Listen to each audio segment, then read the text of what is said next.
Hey, good morning. Happy Monday. Well, I'll start out with a disclaimer because it's at the bottom of this article, which I'm going to read from. This content, including advice, quoting by the way, this content, including advice, provides generic information only. It is in no way a substitute for qualified medical opinion.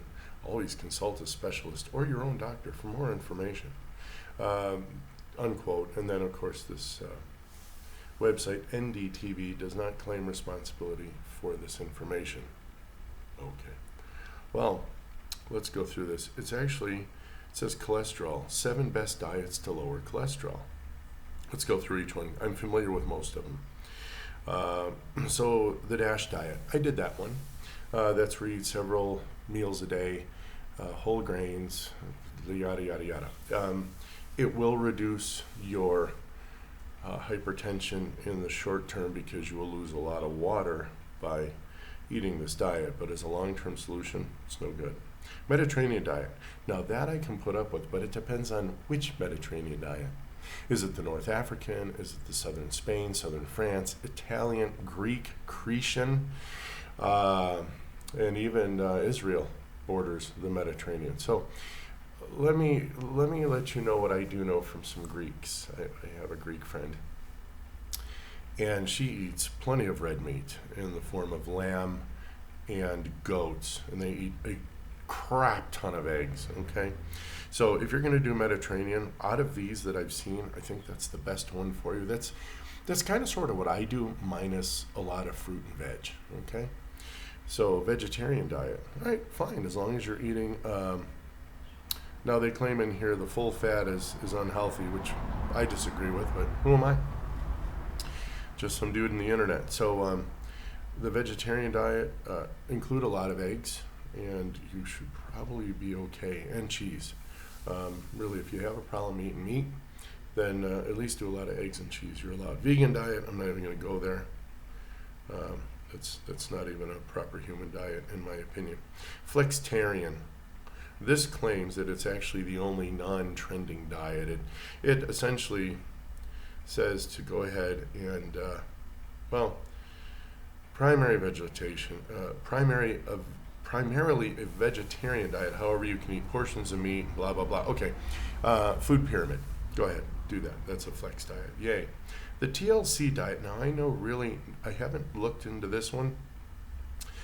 And I'm going to quote, the TLC diet stands for Therapeutic Lifestyle Change Diet, similar to the DASH diet. The TLC was a diet designed to improve our overall heart health to help prevent heart disease. It combines elements of diet, fitness, weight management. The TLC, in contrast to other diet plans, is meant to be practiced with an S, so this must be a British outlet here, as a long-term solution and is more of a lifestyle change than a trending diet, unquote. Okay, so the fun part about that then is the dreaded eat less, do more. Well, it's not sustainable in my experience, my case. In conclusion, quoting, certain diets focus particularly on improving our heart health and provide various benefits. Diet plans are also easier to follow through, and some of these can work great as long-term solutions to high cholesterol. Well,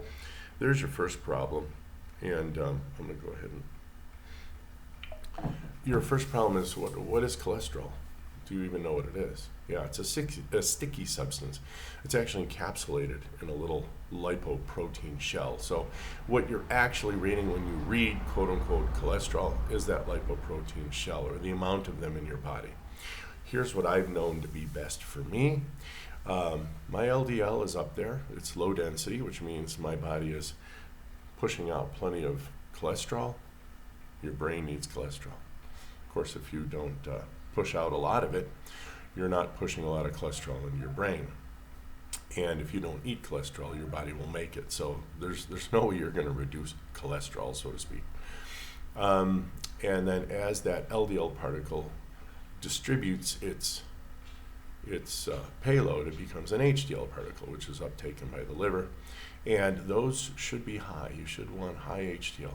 Of course, you want low triglycerides, all right? And you want their ratio under 2. So if I have triglycerides of, say, 80 and my HDL of 50, You divide the 80 by the 50 and you come out with a number, 1 point something. If that's lower than 2, according to metabolic health markers, which I'm more interested in, that's a good thing. Now, let's really quickly go over this. I've been on a really, really bad lifestyle for 30, 40 years, okay? Yeah, heavy in carbs, blah, blah, blah. I can guarantee you I had diabetes. Although I didn't go in and get it proven clinically, I wasn't going to waste the money. I know what the Syndrome X looks like. And for the last year and a quarter, I've been eating super lot of eggs, super high fatty foods, and in the beginning, some leafy veg here and there until I found out it really wasn't helping my gut much. A lot of liquid exhaust, let's call it that, okay? And since I stopped that, I've stopped the other. Yay. And so if high cholesterol and this diet that I'm on, which is fatty meat and eggs and cheese, were so bad, don't you think that, like, my heart was definitely being damaged by the diabetes, right? Well, don't you think this last little bit would go push me over the edge? Yet it has not. I feel better than ever, friends. I know not all diets work for everyone, but I might suggest at least removing all added sugars. And with that, I'm going to include refined food. So if you get anything out of a box that isn't, let's just say, not packaged by Mother Nature or God, don't eat it. I would steer away from all grains, legumes, and things that produce chemicals that try to harm mammals so that they're not eaten. Trust me. So what's left? Well, we got fatty meat and eggs and some cheese if you can tolerate it. Hey, that's what I eat. Yesterday, I had 5 eggs cooked in 2 tablespoons of delicious butter, covered with delicious Gouda cheese, and underneath that I put a pound, 4 quarter pounders of hamburger with 8 slices of American cheese under that, and that was really good. That's all I ate, and I ate that about 18 hours ago, so yay.